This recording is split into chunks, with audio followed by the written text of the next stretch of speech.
Le Salvador est connu dans tout le Brésil pour avoir une culture vibrante et unique. Avec près de 3 millions d'habitants, le Brésil est le 4e pays le plus peuplé du continent.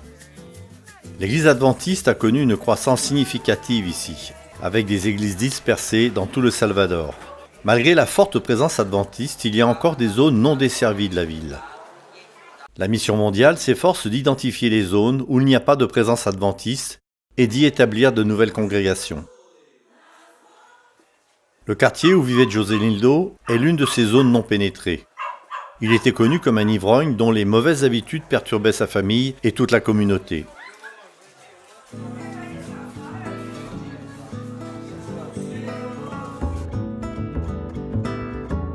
Arivaldo, un adventiste, vivait à proximité et rencontrait Josénildo souvent sur le chemin du travail.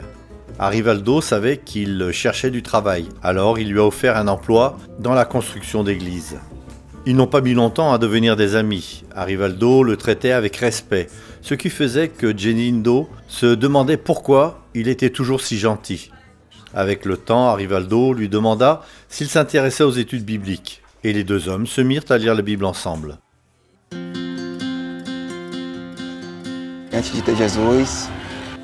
Avant de rencontrer Jésus, je me sentais mal préparé, je n'avais jamais connu le bonheur. Et quand j'ai rencontré Jésus, ma vie a complètement changé. Et aujourd'hui, gloire à Dieu, je suis heureux. Ma famille aussi en est transformée. Josénildo a été baptisé et a changé pour le mieux. Même ses voisins ont remarqué sa transformation. Un jour, il arrêta de mettre la musique si forte habituellement, ce qui fait que les gens alentour se demandaient s'il allait bien. Quand ils sont allés le voir, ils ont vu que Josénildo avait changé.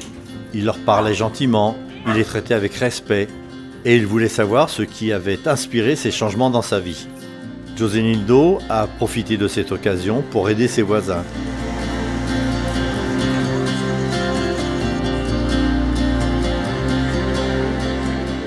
Chaque vendredi soir, ils se réunissent dans son salon pour parler de leur semaine. Ils apportent ici leurs préoccupations, leurs demandes et leurs louanges. Josénildo les dirige vers la Bible, leur montrant un créateur qui se soucie profondément d'eux. Il a même un temps prévu pour les enfants, puisque la fille de Josénildo dirige une activité dans le couloir.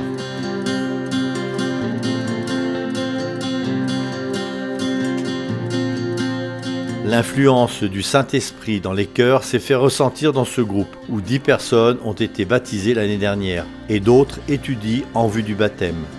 De petits groupes comme celui-ci sont au cœur de l'implantation des églises au Salvador. De petits groupes se transforment en congrégations qui, elles, se divisent en plus petits groupes pour s'étendre dans toute la ville. Il y a près de 5 ans, la direction de l'église dans l'état de Bahia, à Salvador, avait un objectif ambitieux, construire 1000 églises en 5 ans. Ils ont atteint leur but, et l'église finale est en construction où une nouvelle communauté adventiste adorera bientôt. L'objectif de construire 1000 églises dans tout l'état n'est pas seulement d'avoir de nouveaux bâtiments. Les bâtiments de l'église représentent des congrégations toujours plus nombreuses de croyants qui, comme Josénildo, ont été changés par Jésus. Jésus est bon. Jésus est bon. Jésus transforme. Tout comme il a transformé ma vie, il peut transformer la vie de n'importe qui. Peu importe les luttes auxquelles une personne peut être confrontée, Jésus a le pouvoir de transformer sa vie. Et de plus en plus de vies sont touchées par l'implantation d'églises dans le monde entier. Merci de nous aider à changer des vies en soutenant l'implantation d'églises à travers la mission globale.